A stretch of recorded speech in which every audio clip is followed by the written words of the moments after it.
Bonjour, je suis la porteuse de voix et je vais te raconter aujourd'hui l'histoire de Coquelie le coquelicot. Mon rythme sera lent pour que tu puisses bien profiter de l'histoire. Peut-être que certains passages te feront rêver et d'autres frissonner. Mais le conte du petit coquelicot qui voulait voyager est un conte de sagesse et de tendresse.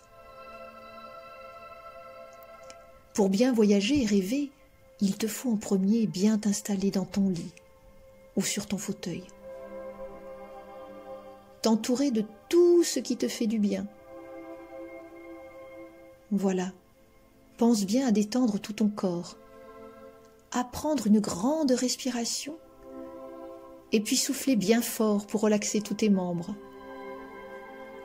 Si ta tête pense un peu, trop ou dans tous les sens, prends un temps pour fermer les yeux et écouter ta respiration. Tu peux t'aider en mettant tes mains sur ton ventre et imaginer qu'il se gonfle comme un ballon quand tu inspires et se dégonfle comme un ballon quand tu expires. Vas-y, essaye, tu vas trouver ça amusant et surtout, cela va te détendre au fur et à mesure. Je te laisse un instant pour le faire, peut-être 3 fois, 6 fois ou plus si tu en as besoin.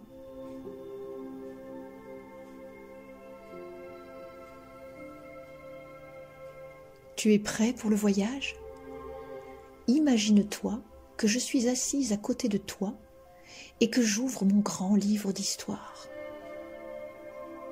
Si tu souhaites mettre des écouteurs ou un casque, c'est aussi possible.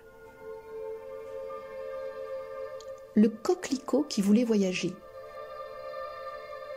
La terre a mal au ventre ce matin. C'est le mois de mars et il fait encore froid. Allons, dit-elle, ce n'est pas encore le temps de sortir, mes enfants. Soyez donc patientes, mes petites graines chéries. Le moment viendra bientôt, durant lequel vous pourrez percer ma croûte et vous présenter au soleil votre cousin fidèle à toute vie, et au vent votre père, transmetteur de toutes choses. Si toutes les graines semblaient se contenter de cette réponse, une, cependant, était plus impatiente que les autres. Il s'agissait d'une petite graine de coquelicot, toute noire, presque insignifiante, mais pourvue d'une impatience à toute épreuve. « Je n'ai pas envie d'attendre, dit-elle. Pourquoi attendre alors que là-haut, la vie semble m'appeler à danser et à chanter? Je trouve bien long d'attendre les mois chauds pour vivre au-dessus de ma mère la terre. » Et pourtant, malgré ses réflexions et son impatience, la petite graine de coquelicot dut attendre comme les autres que la nature œuvre en toute logique et au bon moment.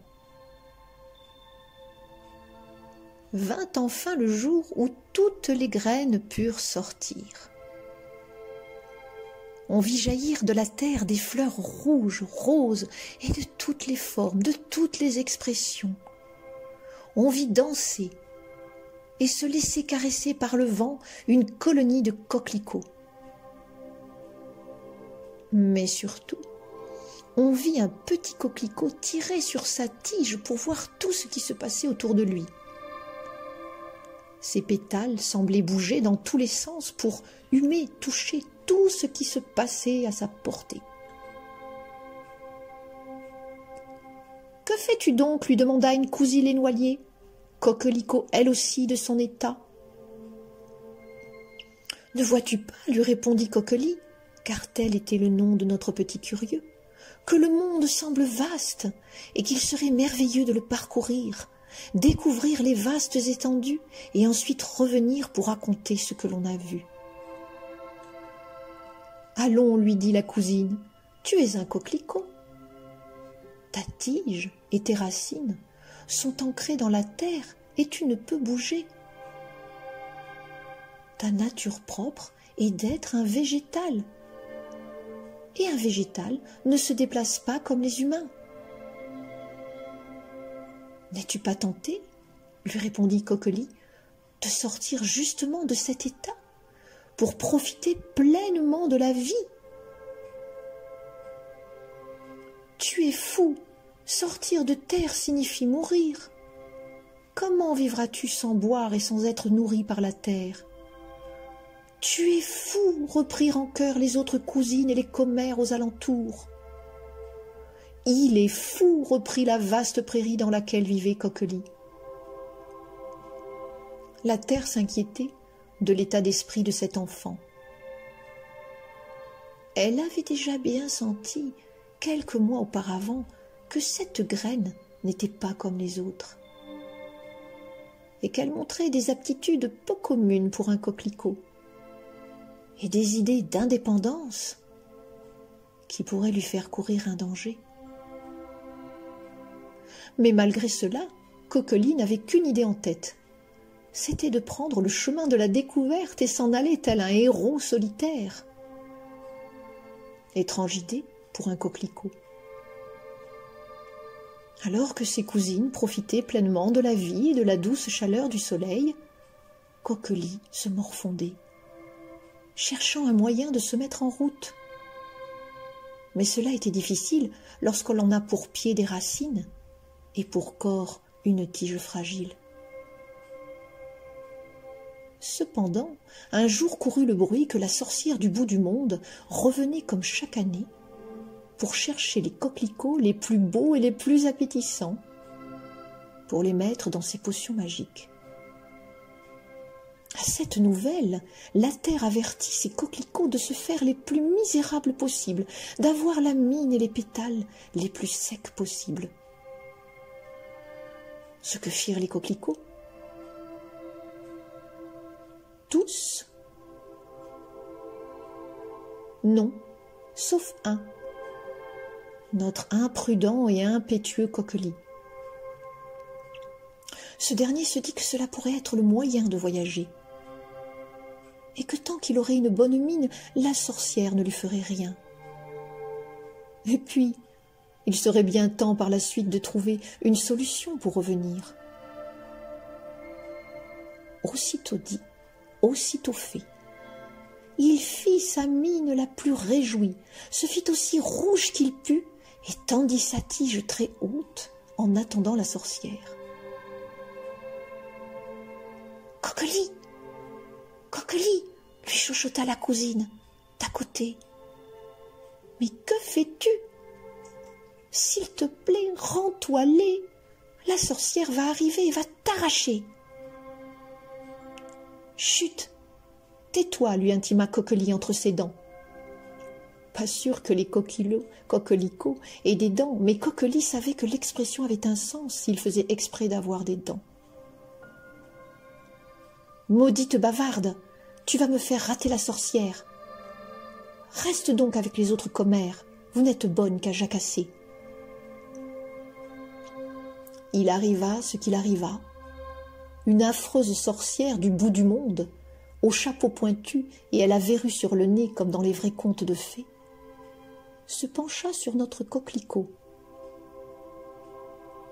Même si cette sorcière était bigleuse, elle savait reconnaître un beau coquelicot. « Hé, mon mignon !» dit-elle d'une voix aiguë, « tu es bien beau. Tu es d'ailleurs le seul dans cette prairie à ressembler à quelque chose. » Délicatement, elle ramassa le coquelicot du bout des doigts et le mit au-dessus de son sac à dos pour qu'il puisse profiter du soleil. Et c'est ainsi que Coquelie commença son fabuleux voyage. Il passa dans d'autres prairies, rencontra d'autres cousins et cousines qui lui demandaient ce qu'il faisait sur le sac de la sorcière. Il leur répondait fièrement qu'il faisait le tour du monde avant de revenir pour raconter ses aventures. De temps en temps, la sorcière l'arrosait pour le conserver en bon état jusqu'à chez elle. Car un coquelicot n'était bon à mettre dans une potion que s'il gardait tout son état et toute sa fraîcheur. Cependant, Coquelit avait un peu plus soif chaque jour, surtout lorsqu'il passait dans les déserts. Mais ce qu'il voyait était tellement extraordinaire qu'il en oubliait sa soif. Les animaux le saluaient, les oiseaux lui chantaient des chansons. La fabuleuse histoire de Coquelit, le coquelicot, commença à s'étendre dans toutes les contrées. On racontait aux fleurs les plus jeunes le courage du petit coquelicot comme une épopée. Pendant que Coquelit continuait son voyage, sa mère, la terre, pleurait cet enfant trop tôt parti. Elle savait, elle, ce qui allait arriver à ce jeune imprudent, qui n'avait pas réussi à rester en place. Le vent l'entendit pleurer et vint la voir. « Qu'as-tu donc, ma douce, que je t'entende gémir aussi fort ?»« Mon ami le vent, tu connais l'histoire qu'est en train de vivre le petit Coquelit. Toutes les fleurs de toute contrée connaissent son voyage, louent son courage et envient son énergie. Mais je sais que tout cela n'est que poudre aux yeux et que cela finira mal dans un chaudron. » Et puis pour finir dans le ventre d'une vieille harpie, pour que celle-ci retrouve sa prétendue jeunesse. S'il te plaît, mon ami, va le chercher.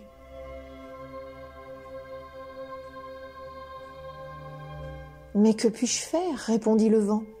Je n'ai pas de main pour le tenir, ni de jambes pour le rejoindre. Peut-être, mais tu es plus rapide que n'importe quel humain, et tu souffles plus fort que n'importe qui. Va, pars le rejoindre, dis-lui de se laisser flétrir, que cela est la seule solution pour le ramener à nous. Lorsque la sorcière, après tout ce long voyage, verra qu'il n'est plus frais, mais au contraire misérable et peu comestible à mettre dans sa potion, elle le jettera. Alors tu souffleras sur lui, tu emporteras dans ton souffle ses graines et tu les ramèneras en mon sein. Très bien, ma terre, dit le vent. Que ne ferais-je pour te revoir sourire? Je pars à l'instant. Alors que le vent prenait la route vers Coquelit, ce dernier avait de plus en plus de mal à tenir sa tige bien droite. Pourtant, il continuait à faire bonne figure et à saluer toutes les fleurs sur sa route. Il se sentait cependant moins fier et commençait à être fatigué, très fatigué. Finalement, se dit-il, ce n'est pas facile pour un coquelicot de voyager. Il voyait bien que son voyage allait bientôt prendre fin. La sorcière se montrait particulièrement douce avec lui, lui faisait mille bontés pour qu'il garde sa fière allure. Coquelit n'était pas fou, il savait bien ce que cela voulait dire. Il commença à chercher dans son cœur de pétale une solution pour repartir. Mais il avait beau se triturer le pistil, aucune idée ingénieuse ne sortait du végétal. Il finit par se rendre compte de son imprudence. Oh, non qu'il regrettât son formidable voyage, mais surtout, la fin allait être bien différente du début de sa jeune vie. Alors qu'il réfléchissait encore et encore, il sentit un coup de vent derrière l'un de ses pétales particulièrement sensibles. « Écoute-moi, lui souffla le vent. Ta mère, la terre, m'envoie te chercher. Mais je n'ai ni bras, ni jambes, et donc je ne peux te tenir. Mais par contre, si tu te laisses mourir, la sorcière ne t'utilisera pas, et je récupérerai tes graines sur lesquelles je soufflerai. Je les renverrai vers ta mère, qui te te conservera en son ventre, en attendant que tu puisses ressortir en multitude le printemps prochain. Sais-tu le sacrifice que tu me demandes là ? lui dit Coquelie. Laisse-moi réfléchir. Tu n'as pas le temps de réfléchir, lui dit le vent. Vous allez arriver d'ici peu. Et à ce moment-là, la sorcière n'attendra plus. Tu seras passé dans un mortier, puis mis dans un chaudron pour finir dans une potion et digéré dans son vilain ventre. Je ne pourrai plus rien faire pour toi. Soit, dit à contre-cœur Coquelie, je vais faire ce que tu me dis. Attends-moi derrière la masure que je vois au loin, car je crois qu'effectivement nous sommes arrivés. Ainsi Coquelie se dessécha et laissa la vie sortir de lui, afin que la sorcière ne l'utilise pas.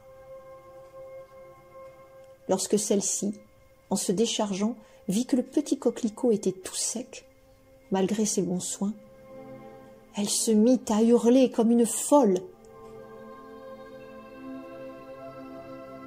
Avant qu'elle ne puisse l'écraser de rage, le vent souffla sur Coquelie si fort qu'il fit tomber la sorcière et qu'il emporta au loin les graines du jeune coquelicot.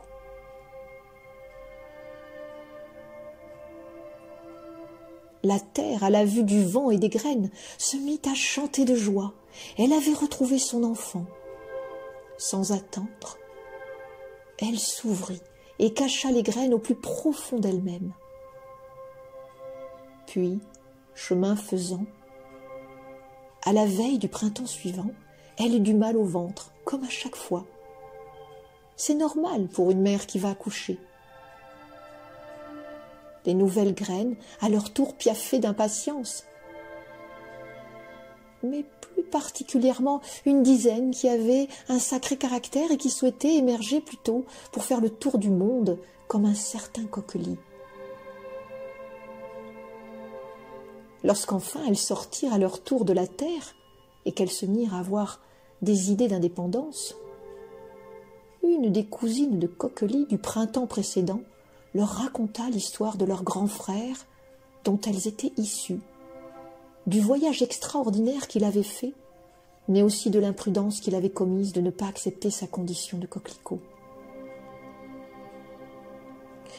Les nouveaux petits coquelicots se mirent à réfléchir et se dire que finalement, la terre sur laquelle ils étaient nés n'était pas si mal, et que même si ils avaient hérité du caractère curieux et impatient de leur frère, il valait mieux accepter sa nature. Ce qu'avait fait le vent une fois, en sauvant Coquelie et ses graines, il ne pourrait peut-être pas le refaire une deuxième fois. Surtout si les nouveaux coquelicots voulaient voyager. C'est ainsi que lorsque la sorcière du bout du monde revint pour chercher les plus beaux coquelicots, les frères de Coquelie faisaient comme les autres coquelicots, se rendaient laids et sans saveur pour ne pas être cueillis. Mais la sorcière se demanda toujours pour quelle raison, depuis qu'elle avait cueilli Coquelie, elle n'avait jamais plus trouvé un aussi beau coquelicot dans cette prairie. Elle repartit en râlant et ne revint plus jamais, en se disant qu'elle n'avait jamais vu autant de coquelicots osciller dans un même endroit. Et c'est depuis ce temps-là que l'on chante dans les prairies et toutes les contrées l'histoire courageuse du petit coquelicot qui voulait voyager.